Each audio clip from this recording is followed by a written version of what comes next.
A few years ago, my father became very sick and was placed in skilled nursing care. At that point, he was in really bad shape. He couldn't walk, and he could barely speak. Even holding a simple conversation with him had become almost impossible, which was incredibly frustrating and heartbreaking for all of us. Now, my father had a brother named Larry. They grew up together, were very close in age, and honestly were best friends their whole lives. They loved each other deeply, but Larry lived over 3,000 miles away, on the other side of the country, so they rarely got to see each other.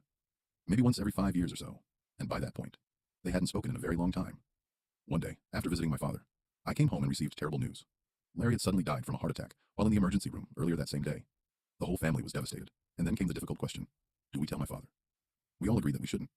We were afraid the shock and grief would make his condition even worse. The next morning we went to visit him. Honestly, we felt nervous and guilty, carrying such a huge secret with us. We sat quietly at the foot of his bed. My father looked at us for a brief moment, then slowly turned his head to the right, toward the IV bag hanging beside him.